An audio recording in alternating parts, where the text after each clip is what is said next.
오늘 우리에게 주신 하나님 말씀은 요한복음 3장 16절부터 18절까지 말씀입니다. 한 목소리로 봉독하겠습니다. 하나님이 세상을 이처럼 사랑하사 독생자를 주셨으니 이는 그를 믿는 자마다 멸망하지 않고 영생을 얻게 하려 하심이라.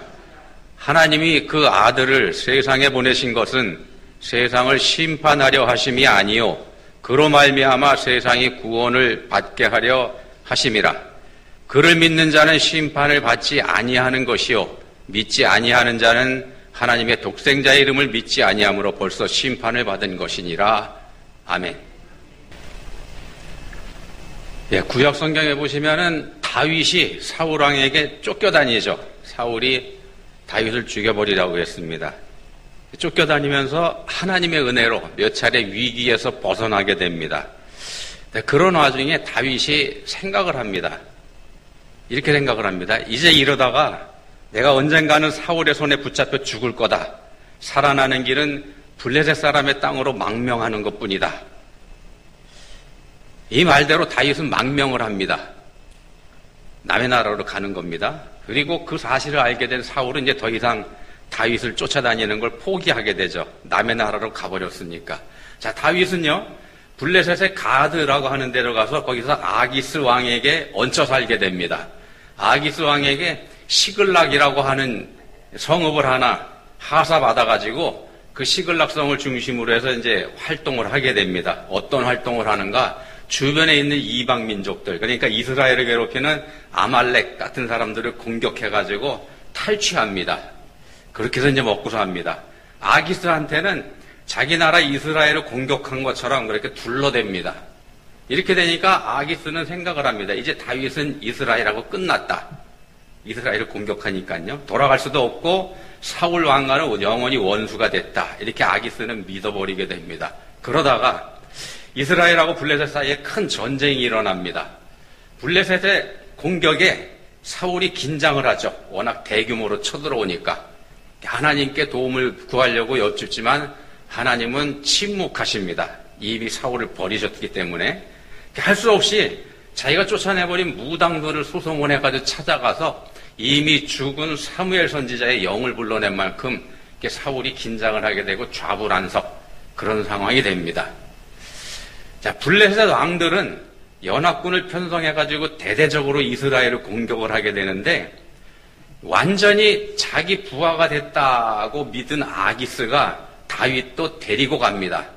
전쟁에 같이 데리고 가죠. 그렇지만 다른 왕들의 반대, 블레셋의 다른 왕들의 반대로 다윗의 군대는 전쟁에 참여하지 못하고 철수하게 됩니다.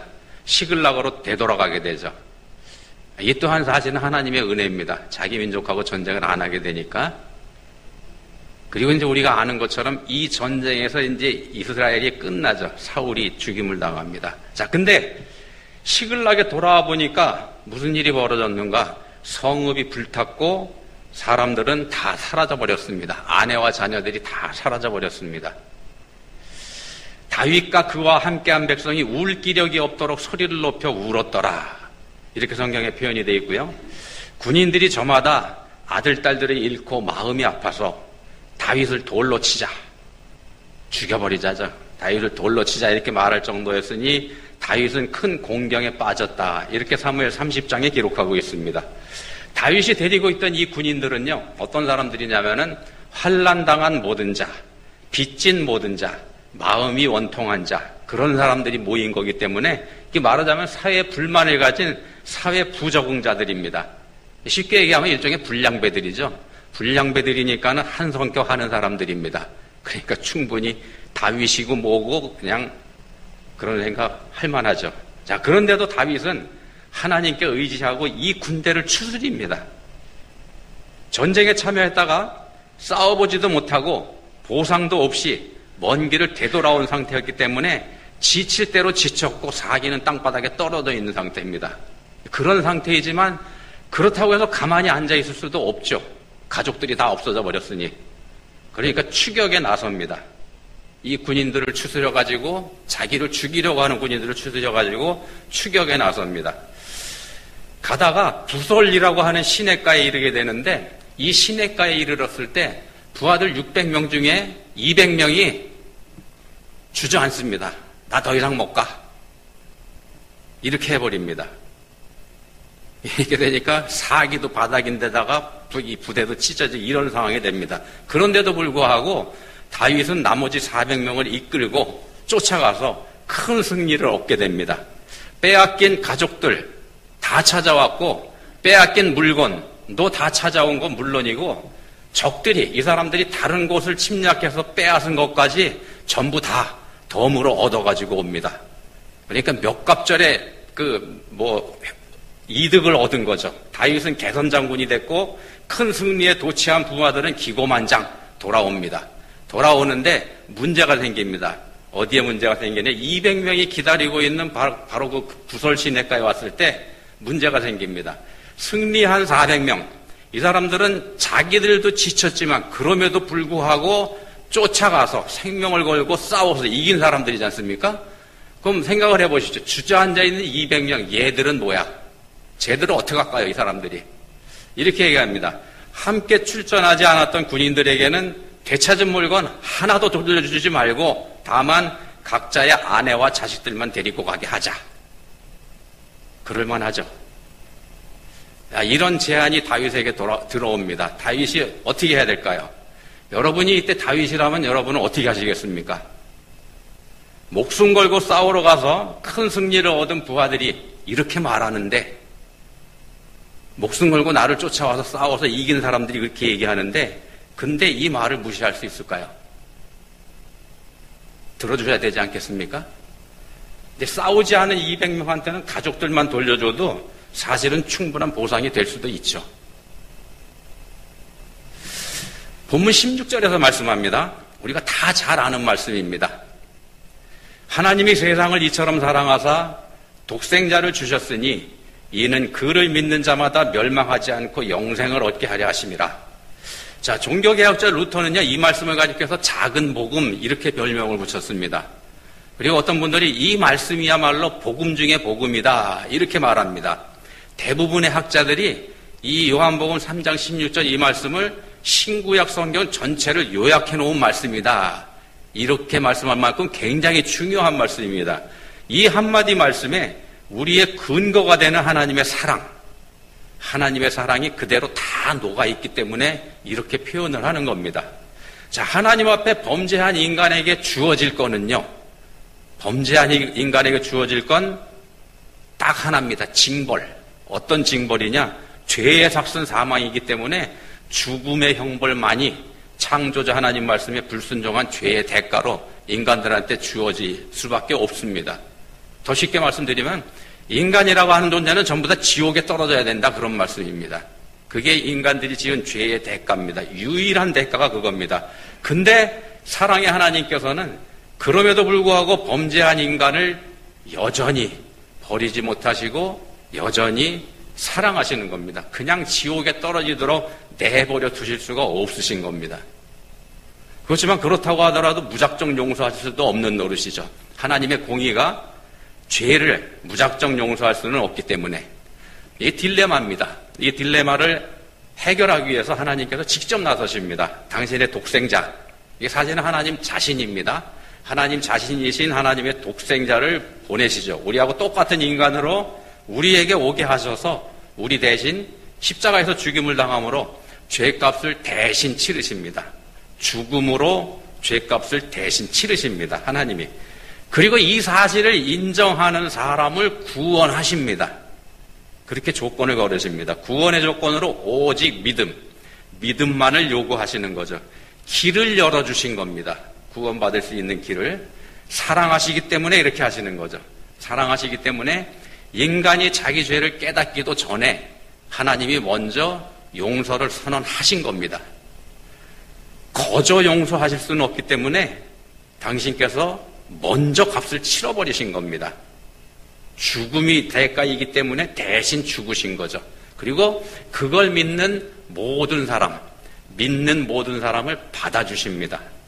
믿는 모든 사람입니다. 누구든지 자신이 하나님 앞에 죄인이라는 걸 인정하고 또 그 죄가 예수 그리스도의 십자가로 용서받는다는 걸 믿는 모든 사람을 받아주시는 겁니다. 믿으면은 지옥에서 건져내서 하나님과 영원히 함께하는 영생을 선물로 주시기로 그렇게 작정을 하신 겁니다. 누구든지 할 수 있는 일입니다. 누구든지 할 수 있는 일. 누구는 못하고 누구는 할 수 그런 거 아닙니다. 학벌이 좋든지 말든지, 출세를 했든지 어떻든지, 똑똑하든지 말든지, 돈이 있거나 없거나, 잘생겼거나 아니거나, 몸이 건강하거나 약하거나, 상관없습니다. 누구든지 다 할 수 있는 일. 그게 뭐냐 하면은 믿는 겁니다. 그래서 하나님께서 그 조건을 딱 하나 걸으시죠. 믿음 단 하나만을 조건으로 걸으신 겁니다. 사랑하시기 때문에 제일 쉬운 걸 조건으로 거신 겁니다. 제일 쉬운 걸 조건으로 걸으셨기 때문에 이거 거부한다면은 마지막 심판 때 핑계 댈 게 없어버리게 됩니다. 핑계 댈 수가 없죠. 누구나 다 할 수 있는 걸 안 했으니까. 자, 교회는 그런 사랑을 입은 사람들의 모임입니다. 그런 사랑을 입은 사람들이 곧 교회이고, 그런 사랑을 입은 사람들이 그리스도인이고 그렇습니다. 지옥에서 거저 구원받아서 천국 시민이 된 사람들, 그게 그리스도인입니다. 자, 그럼 그런 그리스도인이라면 그럼 어떻게 살아야 되는가? 어떻게 살아야 될까요? 거저 구원받았으니, 거저 지옥에서 천국으로 올라갔으니까. 쉽게 얘기하면요, 거저 받았으니까 거저 주면 됩니다. 그게 그리스도인의 삶입니다. 거저 베푸는 데가 교회고요, 거저 주는 사람이 그리스도인입니다. 따지지 않는 겁니다. 이것저것 따지지 않고 베푸는 삶, 그게 그리스도인의 삶입니다. 그래서 교회는 베풀고 나눌 때 따지는 거 아닙니다. 그 샤르댕이라고 하는 프랑스 신학자가 있는데요, 이 사람은 그리스도인의 3대 덕목에 대해서 얘기했습니다. 그리스도인이 가져야 할 3대 덕목, 3가지인데, 첫 번째가 퓨리티, 순결, 깨끗함입니다.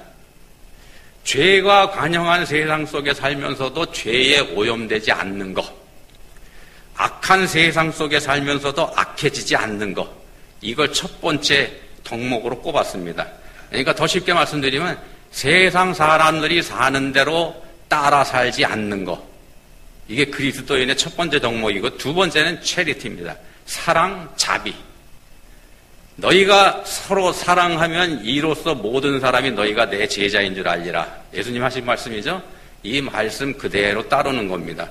더 쉽게 말씀드리면 베풀고 나누면서 사는 것, 이게 그리스도인의 두 번째 덕목이고요. 마지막 세 번째 덕목은 셀프 디나이얼, 극기, 자제, 자기 부인, 이렇게 해석을 할 수 있는데, 더 쉽게 말씀드리면은요, 자기 잘난 맛에 살지 않는 것, 자랑거리가 있어도 자랑하지 않는 것, 이게 그리스도인의 덕목이라는 겁니다. 3가지입니다. 이게 그러면 어떻게 가능한가? 쉬운 것 같지만 쉽지 않습니다, 사실은요. 예수 믿는다고 우리가 다 이렇게 살아갈 수 있는가?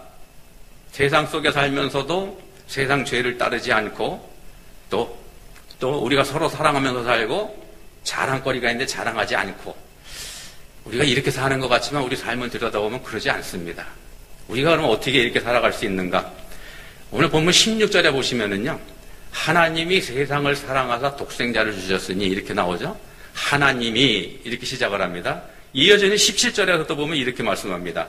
하나님이 그 아들을 세상에 보내신 것은, 여기도 또 하나님이 이렇게 시작을 합니다. 하나님이 주어입니다. 본문 말씀에 주어가 하나님입니다. 하나님이 하셨다는 걸 말씀하는 겁니다. 그걸 강조하고 있는 거죠. 우리의 구원이라고 하는 건 하나님이 하셨다는 겁니다. 하나님이 하신 일입니다. 여기에 본문 말씀에 포인트가 있습니다. 하나님이 하신 것. 그리스도인이 그리스도인답게 사는 거, 이것도 하나님이 하시는 일입니다. 하나님이 하시도록 우리가 우리 자신을 맡겨드릴 때 앞에서 말씀드린 3가지 덕목, 이게 우리 삶에서 나오게 된다는 말씀입니다. 우리가 하려고 해서 되는 거 아니라는 겁니다. 우리는 해봐야 실패합니다. 어떻게 하는가? 성경에서 예를 들어보면요, 사도행전 9장에 보시면 나중에 바울 사도가 되는 사울에게 예수님께서 말씀하시죠. 사울아 사울아 네가 어찌하여 나를 박해하느냐. 이때 사울은 바리새인이었더랬습니다. 율법을 철저하게 지키면서 산다는 자부심 가지고 사는 사람이고 누구보다도 순결한 삶을 살고 있다는 자기만족, 여기에 취해 사는 사람이 바로 바리새인이지 않습니까? 예수를 그리스도로 믿는 소위 나사렛 이단을 없애버리기 위해서 열심을 내던 종교적 신념이 강했던 사람이 바울입니다. 그래서 자진해서 대제사장에 가서 영장을 받아가지고 잡으러 가지 않습니까? 외국에까지. 자, 그런 사울에게 예수님은 네가 어찌하여 나를 박해하느냐 는 말씀인 동시에 질문을 던져서 자기 자신을 자기가 스스로 주관하던 이 사울에게 그게 바로 죄라는 걸 깨닫게 해주십니다. 그게 바로 죄라는 거. 네 맘대로 네가 사는 거 죄다. 자, 이후에 바리새인 사울의 삶은 사도 바울의 삶으로 바뀌게 되지 않습니까? 종교적 신념을 따르던 삶에서 말씀을 따르는 삶으로 바뀌게 됩니다. 그게 참된 순결이라는 걸 깨달았기 때문에 그렇게 사는 겁니다. 자만에 빠져서 공의와 심판의 칼을 자기가 휘두르던 삶이 사랑을 전하는 삶으로 바뀌게 됩니다. 자기 자랑을 목에 걸고 당당하던 바리새인의 자리에서 내려와서 그때까지 자기가 자랑 삼았던 모든 걸 배설물, 똥이다 이렇게 말해버립니다. 막강한 권세를 가진 로마 시민권도 또 히브리인 중에 히브리인이라고 하는 자기 거룩한 출신 배경도 그리고 가말리엘 문화생이라고 하는 세상 최고의 학벌도 전부 다 그거 똥이다 이렇게 선언해버립니다. 그걸 자랑하면서 살았었는데 앞에서 다윗 말씀드렸죠. 다윗 이야기에서 여러분들은 어떤 결정을 내리셨나 모르겠습니다. 부하들이 얘기할 때 저 사람들한테는 식구만 줘서 쫓아보냅시다 이렇게 했을 때 지친 몸을 이끌고 생명까지 걸고 싸운 사람들만 대우해주고 힘들다고 주저앉아버린 저 인간들 쟤네들은 대우해주지 말자 이렇게 제안을 하지 않습니까? 이게 옳다고 생각을 하셨는지 아니면 아무리 그래도 우리 같은 편이니까 조금 많이 말고 조금은 나눠줘야 되지 않겠냐 이런 정도까지 생각을 하셨는지요? 어디까지 여러분은 생각을 하셨습니까? 다윗은 어떤 선택을 했을까요? 사무엘상 30장 24절에서 다윗이 이런 말을 합니다. 전쟁에 나갔던 사람의 몫이나 남아서 물건을 지킨 사람의 몫이나 똑같아야 된다. 모두 똑같은 몫으로 나누어야 한다. 이런 다윗의 결정을 여러분은 어떻게 받아들이시겠습니까? 이거 공평하다고 생각하시겠습니까? 아니면 그런 식으로 했다가는 군대 기강이 서지 않을 거다. 이렇게 걱정을 하시겠습니까? 다윗은 왜 이런 결정을 했을까요? 상식적이지 않지 않습니까, 이건? 이 말씀 바로 앞에서 다윗이 먼저 이런 말을 해드렸습니다. 이렇게 얘기를 했습니다.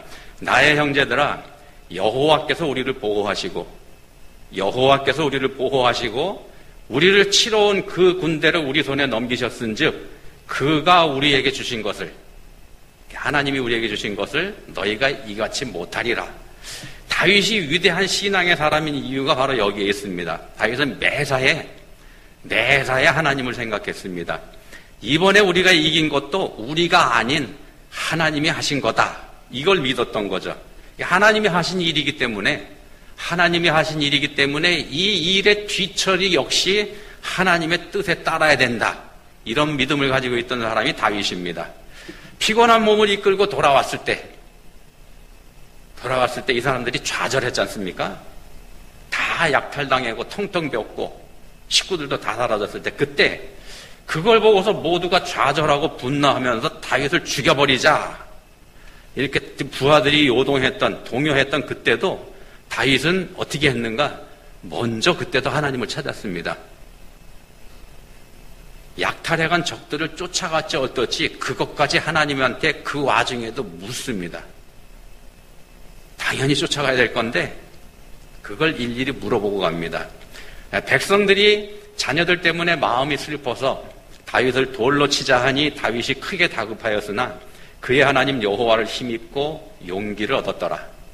다윗이 여호와께 묻자와 이르되 내가 이 군대를 추격하면 따라잡겠나이까 하니 여호와께서 그에게 대답하시되 그를 쫓아가라.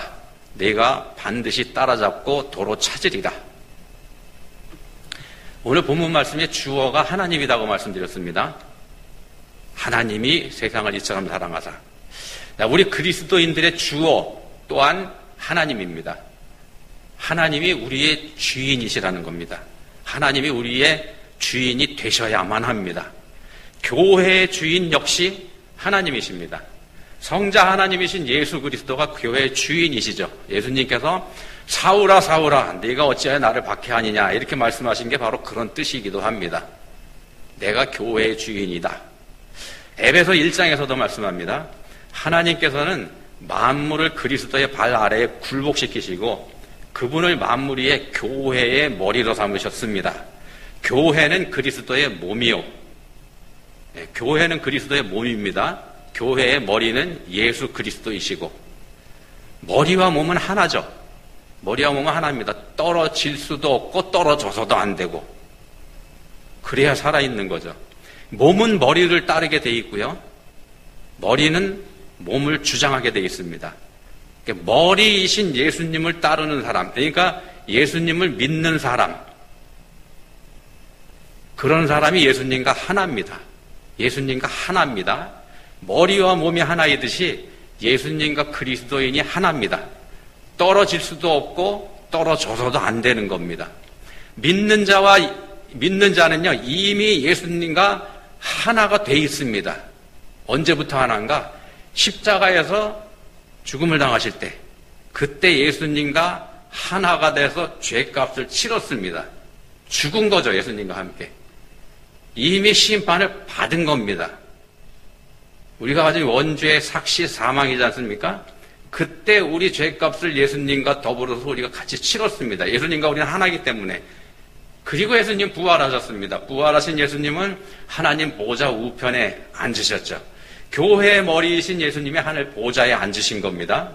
자, 그러면은 머리이신 예수님이 하늘 보좌에 앉으셨으면 예수님의 몸인 교회는 그럼 어디에 있습니까? 머리하고 몸이 하나이듯이 떨어지면 안 되는 것처럼 몸인 교회도 바로 거기에 있는 겁니다. 하늘 보좌에.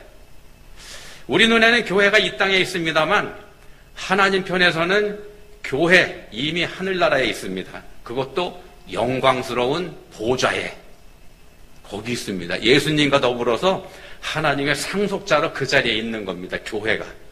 교회인 그리스도인이. 여러분들이 거기 있습니다.